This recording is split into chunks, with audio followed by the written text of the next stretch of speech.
c'est Nathalie Bennett qui pourra rassembler les gens, même avec 7 mandats, parce qu'au final, Nissim parlait du Likoud qui a réuni plus d'1 million de personnes, il n'y a pas de problème, sauf que depuis 3 élections, ce qui se passe, c'est qu'encore une fois, le gouvernement n'est toujours pas formé.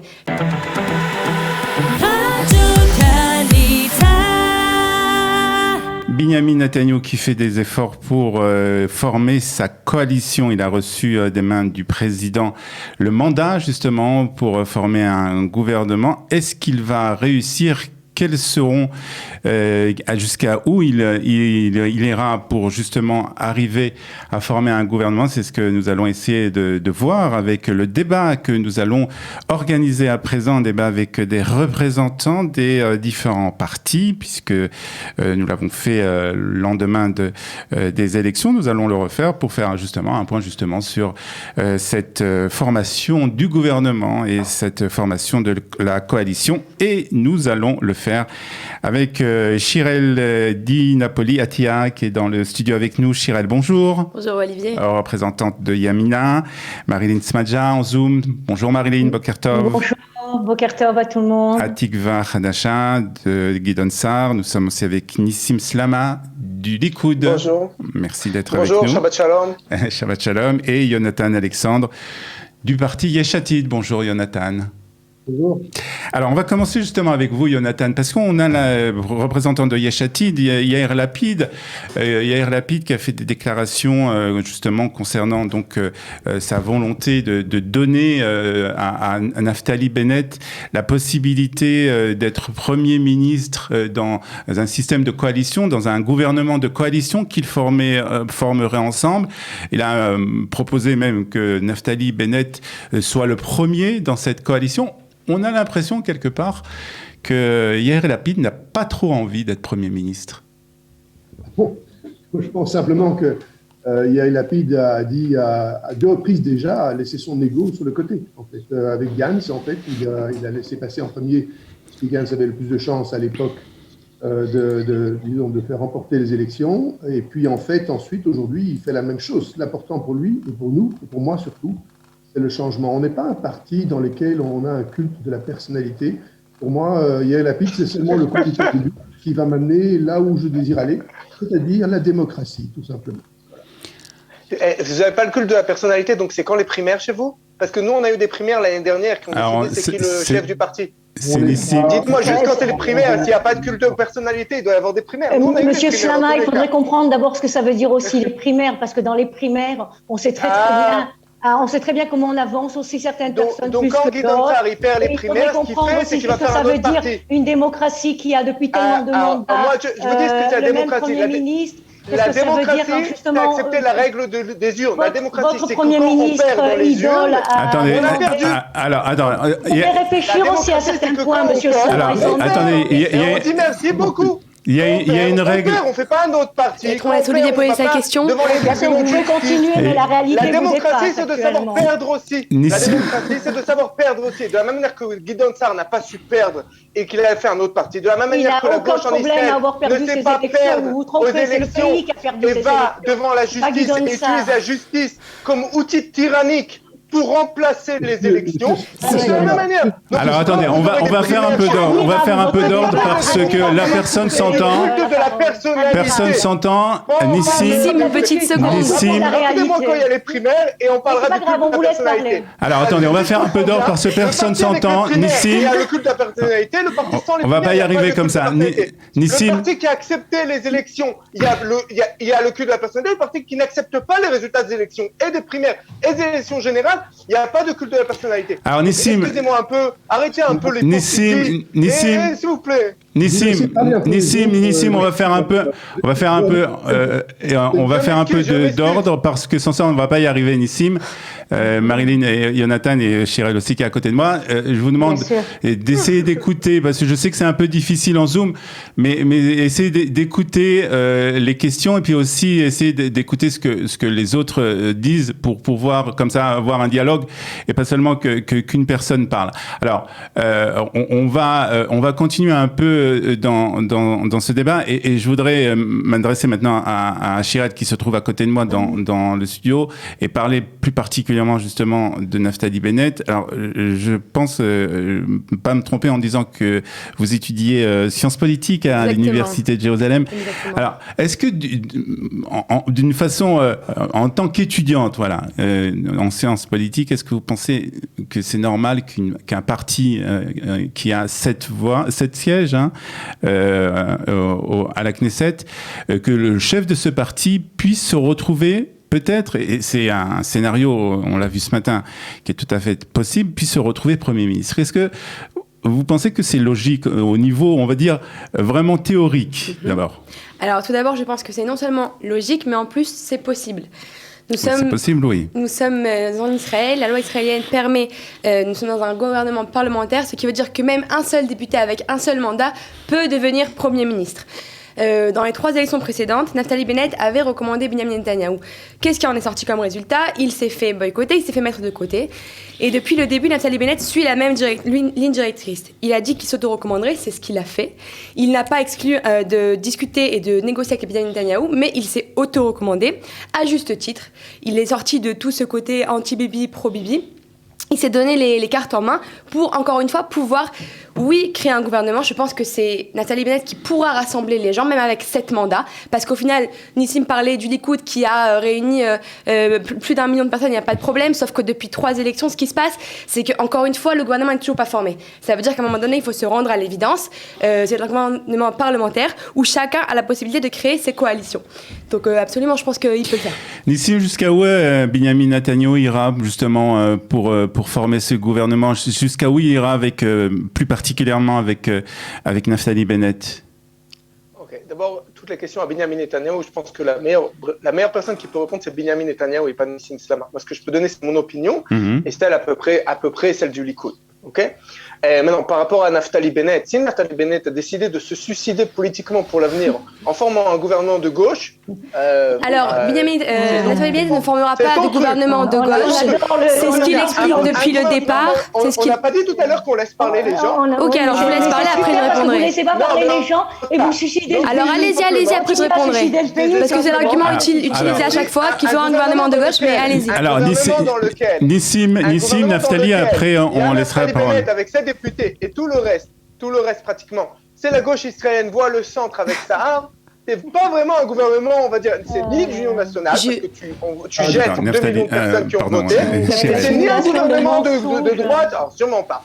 Donc si Naftali Bennett, en tant que personne qui a été élue dans un parti qui s'appelle Yemina, qui s'appelle à droite, c'est le nom du parti, a décidé de former un gouvernement dans lequel la droite serait minoritaire, enfin, je veux dire, Fadel, vas-y, mais ne t'étonnerai pas après que ça bousille toutes tes chances pour l'avenir que la droite te pardonne, que la droite te regarde à nouveau. Mais la question était sur Benyamin Netanyahou, Nissim. La question était sur Benyamin Netanyahou, jusqu'à où il est prêt à aller jusqu'à... J'ai répondu, j'en ai aucune idée, je suis pas dans la tête de Bibi, je peux pas vous dire. Je peux simplement dire simplement que tout dépend. On n'a aucun problème. Tout dépend des gens. Oui, parce que chez nous, il n'y a pas de culte de la personnalité. Non, justement. C'est pas son leader. Et pourquoi on parle de Bibi? Alors on l'écoute, c'est le seul parti où on parle de Bibi. Culte de la personnalité. Et on l'a vu maintenant, tout dépend. Je peux finir ma phrase. S'il vous plaît, laissez-moi finir ma phrase. Une petite phrase. Tout dépend des gens de Gideon Sa'ar. Au bout du compte, le parti de Gideon Sa'ar, je comprends qu'il a un truc contre Netanyahou. Vous savez quoi? Je vais même dire légitime. D'un autre côté, maintenant, il a la possibilité de former un gouvernement de droite. Un gouvernement dans lequel il peut faire ce qu'il veut. Pourquoi? Parce que comme Gideon Sa'ar, il est vraiment à la ligne d'équilibre, si demain, il fait un gouvernement avec Netanyahou et que Netanyahou fait un truc que Gideon Sa'ar n'aime pas, à tout moment, Gideon Sa'ar peut faire tomber le gouvernement. Donc, ils n'ont absolument rien à perdre à aller dans un gouvernement de droite avec Netanyahou. Alors, on va laisser... Ils préfèrent aller avec Yair Lapid ou aller vers les 5e élections. Alors, un gars qui se dit à droite et qui accepte... Un gars qui se dit à droite et qui accepte que c'est la gauche ici qui mène le jeu, et par des jeux électoraux, et par des boycotts sur des gens et sur des millions de voteurs. Je rêve. Et par l'utilisation du système de justice tyrannique en Israël. Alors, Nissim, vous parlez vous parlez pour vous, Nissim, vous parlez pour le Likoud, vous vous êtes trompé de parti. Va rejoindre la droite ou est-ce qu'il rejoint la gauche? Alors Nissim, merci Nissim. Merci Nissim. On va laisser la parole à Marilyn. On va laisser la parole. On vous entend pas là, personne ne vous entend. On va laisser la parole à Marilyn. Nissim. C'est pas rien. C'est quoi, 45% de la population? Nissim, on n'a pas ragoûté Marilyn. Ni Jonathan. Si vous voulez bien, on va reprendre quand même certains points. Allez, Nissim, merci. On va laisser la parole à Marilyn, à Jonathan et puis après à Shirel. Je vais être très très brève. Je vais reprendre vraiment certains points. Je pense que justement, M. Slama représente exactement ce que son idole Netanyahou représente. J'ai voté pour ça aux élections primaires. Laissez Marilyn. Non, très simple. Je vais vous dire une chose très simple.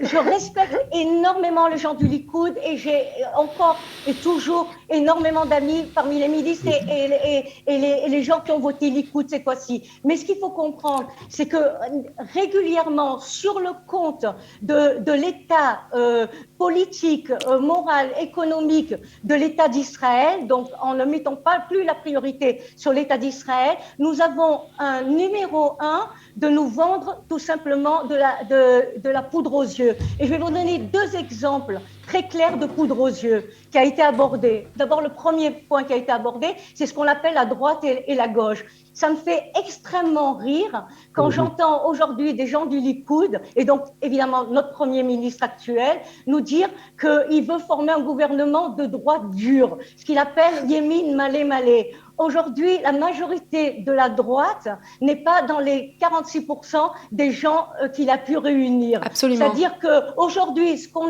on a 2 partis ultra-orthodoxes qui ne sont pas de droite et qui ne sont même pas sionistes. On a la probable collaboration avec Abbas, qui s'est demandé que de Netanyahou. Abbas serait déjà dans le gouvernement de Netanyahou. Et ça a été dit plusieurs fois. Il lui a même préparé son discours. D'où vous avez vos chiffres? Politique. Des chiffres fantaisistes. Si vous voulez chercher plus la droite actuellement, ça sera dans un gouvernement Lieberman, Sarr, Lapid qui est aussi centriste. Et alors, il faut arrêter avec cette dichotomie ridicule de croire que tout ce qui ne vote pas pour Netanyahou est à gauche et de nous faire peur avec soi-disant un gouvernement de gauche. La dichotomie, c'est tous les gens qui soutiennent une politique de gauche sont à gauche. Si vous soutenez une politique de gauche, vous êtes à gauche. Si vous soutenez une politique de gauche au niveau économique, vous êtes à gauche. Si vous soutenez une économique... Donc il est temps de vous taire. Mais vous inventez des chiffres, vous inventez des chiffres, vous inventez des faits. La deuxième vous vivez dans une fantaisie. Nissim, laissez Marilyn parler, s'il vous plaît. La fantaisie.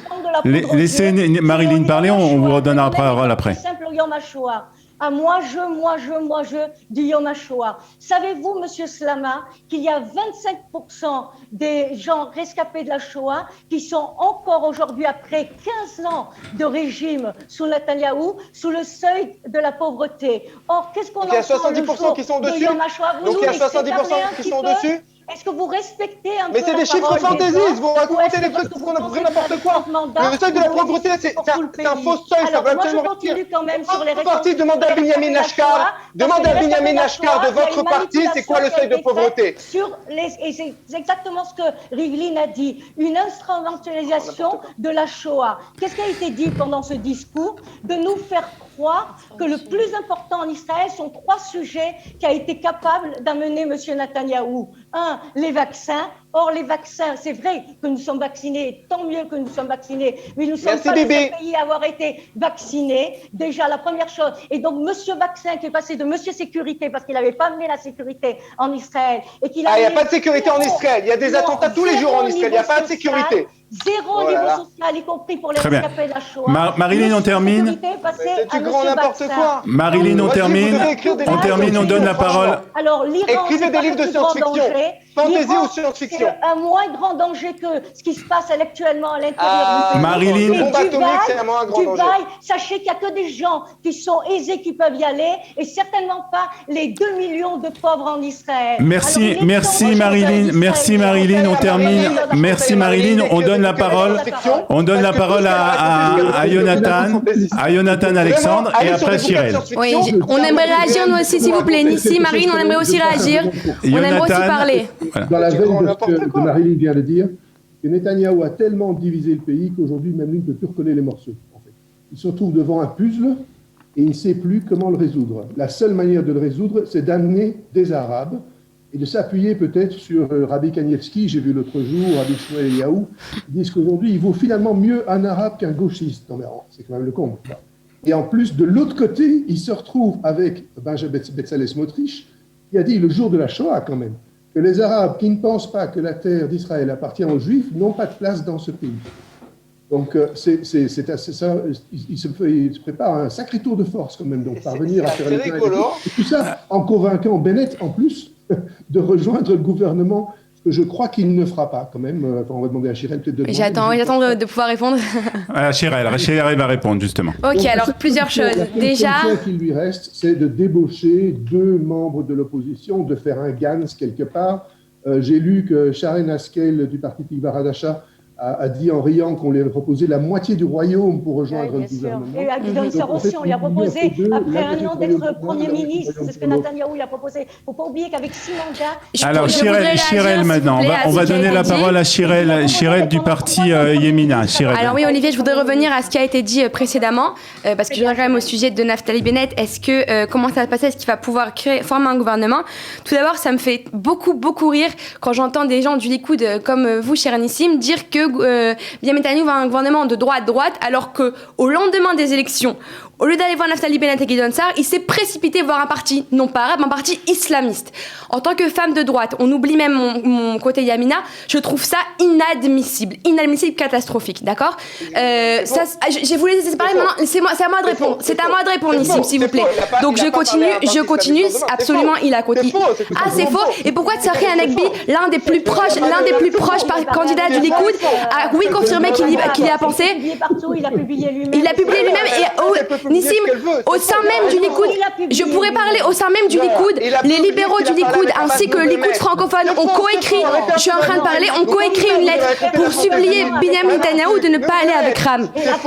C'est faux, d'accord, pas de problème. Alors renseignez-vous un petit peu plus au sein de votre propre parti. D'accord. Ok, donc je reviens à Naftali Bennett. On continue avec Naftali Bennett. Chirel. Merci, donc je continue. Par rapport maintenant à ce qui va se passer. Naftali Bennett a répété depuis le départ qu'il ne donnera pas de piédestal à Yair Lapid. Ça veut dire qu'il l'a prouvé. Ça veut dire qu'encore une fois, il a fait un sans faute quand Yair Lapid lui a proposé il y a une semaine de ça, de devenir Premier ministre directement, en rotation. Ça veut dire que là, actuellement, Bennett pourrait être Premier ministre. Il n'a pas accepté. Pourquoi? Parce que Bennett est un homme qui réfléchit et qui tient ses engagements. Il veut un gouvernement de droite dur, ce qui veut dire pour l'instant ne pas s'asseoir en rotation avec Yair Lapid. Maintenant, il y a d'autres options. Il faut arrêter de penser encore une fois que le RAC Bibi. À un moment donné, Bibi a fait des grandes choses. On l'aime Bibi. Mais aujourd'hui, le temps de Bibi est terminé. Je parle pas du Likoud, je parle de Bibi seulement. Maintenant, un gouvernement en rotation, par exemple, avec le Likoud et Naftali Bennett. Prenons par exemple avec Yariv Levin, qui est un excellent leader également, en rotation avec Naftali Bennett, ce serait une solution très très intéressante. Il faut arrêter ce RAC Bibi. C'est un homme qui a fait de grandes choses. Il a des très belles portes de sortie. C'est le moment de laisser la place. Et fait une élection contre Netanyahou. Parce que pardon, c'est Bennett qui a... Pardon. On le choisit par les primaires. Donc si quelqu'un veut changer le Netanyahou, qui se présente aux primaires, comme ça a essayé, n'a pas réussi, qui se présente aux primaires. On a des élections libres et démocratiques à l'intérieur du parti, contrairement à tous les autres partis. Donc si Bennett pense qu'il faut remplacer Netanyahou, il a 40 ans. D'abord, je parle pas au nom de Bennett, d'abord je parle au nom de Chirel toute seule, je parle pas au nom de Bennett. Bennett, je ne sais pas ce qu'il va faire, mais je lui fais confiance. C'est un homme de droite qui va tenir ses engagements.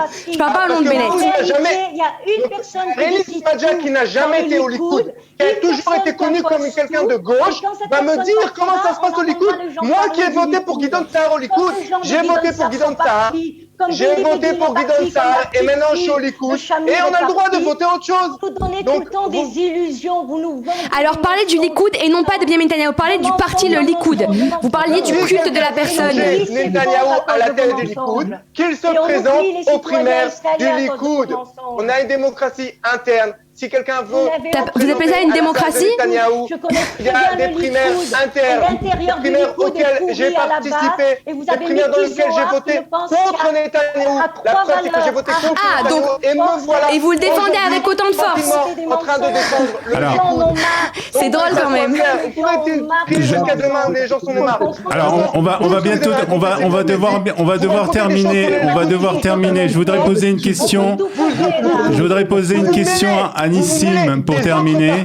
Est-ce que moi je me mêle de ce qui se passe dans Yeshatid? Est-ce que j'ai dit je suis prêt à être avec Yeshatid mais sans Lapid? Mais ça n'est pas la question, Nissim.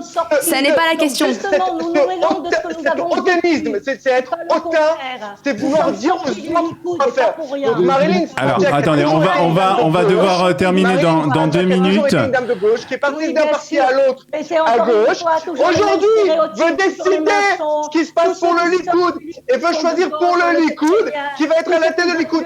Et Bennett, s'il veut être à la place de Netanyahou, s'il veut que quelqu'un d'autre soit à la place de Netanyahou, on a des primaires. Ça s'appelle des primaires. Je sais que vous connaissez pas chez vous. Ah, on connaît pas, d'accord. Il n'y a pas de problème. C'est une dictature, mais ça s'appelle des primaires. Ce n'est pas une dictature. Bennett est capable également de former son gouvernement. Il faut lui faire confiance et il faut arrêter de parler en son nom. Ça veut dire on parle en nos noms. Vous, Nissim, moi, Chirel, ça veut dire qu'il faut arrêter de. Non, mais. J'ai parlé au nom de Bennett. Non, j'ai dit que je ne parle pas au nom de Bennett. Je parle au nom de moi-même. Je parle au nom de Chirel moi-même. Va sur ça. La parole. Alors, juste une conclusion rapide, Jonathan, parce qu'on doit terminer. Nathalie Bennett, je pense, en fait, n'a pas donné suite, tout de suite, en tout cas, à la proposition de Lapid. Ça pourrait arriver par la suite. Simplement parce qu'il voulait voir l'autre côté. Il fait un. Exactement, il réfléchit. Il dit sa position de manière intelligente, j'imagine. Absolument. On verra ce que ça va donner. Alors, il est possible, objectivement, que Netanyahou parvienne à débaucher 2 membres de l'opposition. Auquel cas, je pense qu'effectivement, malheureusement, en ce qui concerne Yeshatid, il y aurait sans doute un gouvernement Bibi. Il lui reste jusqu'au 5 mai, si je ne me trompe pas, pour faire ça. Donc, il offre des ponts d'or à droite et à gauche. Parce que ce qui est sûr, c'est que les postes de vice-premier ministre, ça ne marchera plus. Parce que ça, il l'a déjà essayé. Et aujourd'hui, tout le monde sait ce que ça donne. Il a fait une proposition apparemment à Guidon Sarr. Ouais. Il resterait pour un temps limité et que par la suite tous les partis s'engageraient à ce que... De toute façon, c'est que des spins pour l'instant. On ne peut pas savoir ce qui va réellement se passer. Voilà. On a 28 jours, il vient de recevoir le mandat Bibi, on a beaucoup de choses à voir encore. Voilà, alors c'est que des spins pour l'instant. Et il faut remettre au centre quand même les questions de qu'est-ce qui est bon pour le Ham Israël. Et c'est ce que Bennett fait depuis le début. Qu'est-ce qui est bon pour le Ham Israël et pour l'État d'Israël. Il faut arrêter de parler de jeux d'ego. Il faut arrêter de parler de petites guéguerres. Il faut regarder qu'est-ce qui va aujourd'hui sauver Médina d'Israël. Qu'est-ce qui va aujourd'hui remonter le peuple. Et je pense que c'est la question centrale qu'on oublie beaucoup trop souvent. Voilà, on va terminer sur ça. On est obligé de terminer, je suis désolé, on est obligé de terminer, on est obligé de rendre l'antenne. Merci beaucoup d'avoir été avec nous ce matin. On voit que c'est très animé. On suppose aussi que la formation de la coalition sera aussi difficile, au moins encore plus difficile en tout cas pour que ce débat. Et d'après ce que j'ai vu, ça sera difficile. Si on a du mal à mener un débat comme ça, je suppose que pour mener une coalition et former une coalition, ça sera encore plus difficile. Merci en tout cas beaucoup d'avoir été ce matin avec nous. Merci Chirel, merci Marilyn, merci Jonathan et merci Nissim. Shabbat shalom à vous tous.